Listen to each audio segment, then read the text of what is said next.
जय माताजी दोस्तों, स्वागत है तमारू कीकू रेसिपी में। तो आज आपणे नवी रीते एकदम टेस्टी पावनो नास्तो बनावीशुं। जोता ज खावानुं मन थई जाय एवो आपणे पावनो नास्तो बनावीने तैयार करीशुं।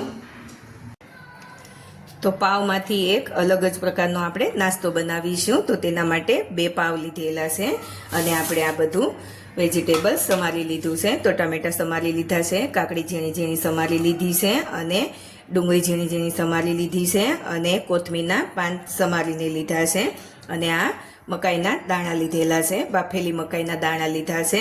तो हवे आपणे नास्तो बनावीशुं। तो हवे आपणे पावना टुकड़ा करवाना छे।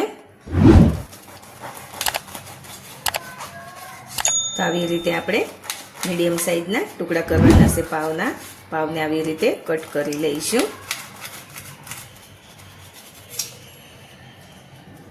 તો જોઈ શકો છો આવી રીતે આપણે 4 ટુકડા કર્યા અને બીજા આપણે આવી રીતે ટુકડા કરી લઈશું। બીજા આપણે આવી રીતે ટુકડા કરી લેવાના છે।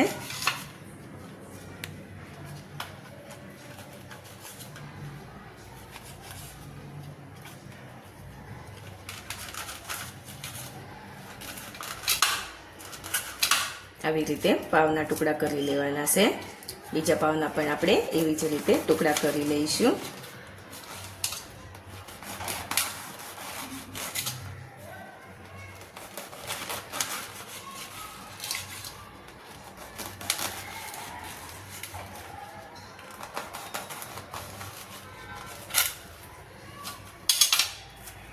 તો જોઈ શકો છો આપણે આવી રીતે ટુકડા કરી લીધા છે પાવના।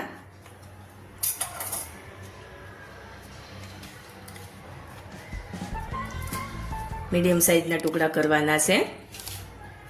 तो जोई शको छो आपणे आवी रीते पावना टुकड़ा करी लीधा छे। हवे आपणे नास्तो बनावीशुं। तो हवे आपणे तवो गरम करवा मूकी दीधो छे। 2 चमची जेटलुं तेल लई लईशुं अने अर्धी चमची जेटलुं लाल मरचुं पाउडर लईशुं अने बराबर मिक्स करी लईशुं। आवी रीते तेलने गरम करी लेवानुं छे। હવે આપણે જે પાવના ટુકડા લીધેલા છે તે લઈ લઈશું અને આવી રીતે મિક્સ કરી લઈશું।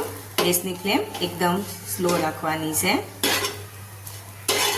આવી રીતે બધા જ પાવમાં મસાલો લાગી જાય એવી રીતે આપણે ઉપર નીચે કરી લેવાના છે આવી રીતે પાવના ટુકડાને અને થોડીવાર આવી રીતે થવા દઈશું એટલે આપણા પાવના ટુકડા થોડા ક્રિસ્પી થઈ જાય। ક્રિસ્પી થઈ જાય ત્યાં સુધી આપણે શેકી લેવાના છે। તો આવી રીતે ફેરવતા લેવાના છે વચ્ચે વચ્ચે અને ક્રિસ્પી કરી લેવાના છે પાવના ટુકડાને। 1 થી 2 મિનિટ માટે આપણે થવા દઈશું ધીમા ગેસે એટલે પાવના ટુકડા ક્રિસ્પી થઈ જશે।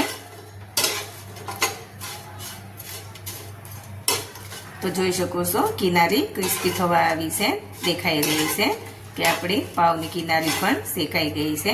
જોઈ શકો છો આવી રીતે પાવ શેકાઈ ગયા છે। તો હવે આપણે ગેસની ફ્લેમ બંધ કરી દઈશું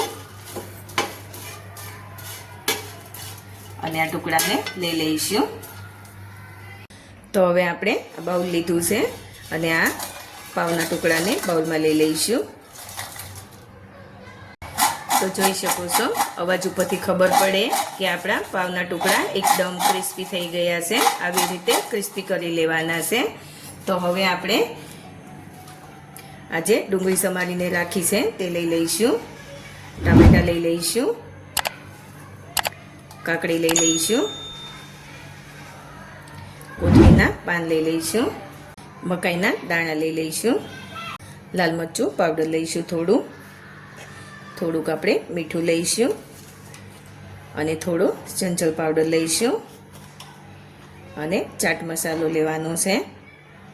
તો હવે આપણે મીઠી ચટણી લીધેલી છે, ગળી ચટણી લઈશું 1 ચમચી જેટલી અને આ કોથમીર પુદીનાની લીલી ચટણી લીધેલી છે તે આપણે 2 ચમચી જેટલી લઈશું।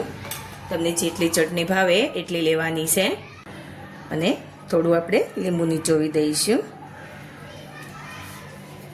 અને આ બધું બરાબર મિક્સ કરી લેવાનું છે। આવી રીતે મિક્સ કરી લઈશું.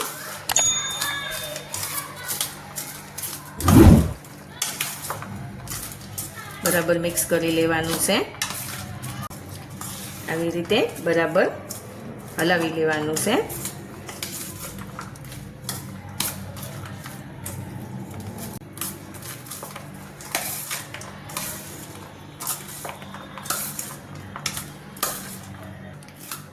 આ એકદમ સરસ એવી ચાટ જેવું બનીને તૈયાર થશે. તો અલગ રીતે આવી રીતે પાવમાંથી પણ એક નવી ચાટ બનાવી શકાય છે. ખૂબ જ સરસ લાગે છે ખાવામાં. તો જોઈ શકો છો બધું બરાબર મિક્સ થઈ ગયું છે અને પાવના ટુકડામાં બધો જ મસાલો લાગી ગયો છે. તો હવે આપણે સર્વ કરીશું. તો હવે આપણે નાસ્તાને સર્વ કરી દઈશું.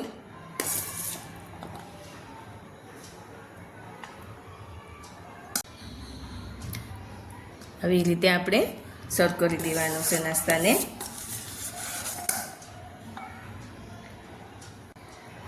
તો હવે આપણે ઉપરથી થોડા કાંદા મૂકી દઈશું, થોડા ટામેટાં મૂકી દઈશું, થોડી કાકડી મૂકી દઈશું અને થોડા કોથમીરના પાન મૂકી દઈશું. અને આ ઝીણી સેવ લીધેલી છે, સેવ મૂકી દઈશું. તો તૈયાર છે આપણો જોતાં જ ખાવાનું મન થઈ જાય એવો પાવનો નાસ્તો. તમે જોઈ શકો છો કેટલો સરસ પાવનો નાસ્તો બનીને તૈયાર થયો છે. આને પાવની ચાટ પણ કહી શકાય છે અને ચાટ તો નાના મોટા સૌને પસંદ આવે છે. તો આવી રીતે તમે પાવની ચાટ બનાવશો તો બધાને ખૂબ જ પસંદ આવશે. તો એકવાર ઘરે જરૂરથી ટ્રાય કરજો અને મારી ચેનલને લાઈક, શેર અને સબસ્ક્રાઈબ કરીને બેલ આઇકન જરૂરથી દબાવજો અને કોમેન્ટ કરીને કહેજો કે પાવનો નાસ્તો કેવો બન્યો છે.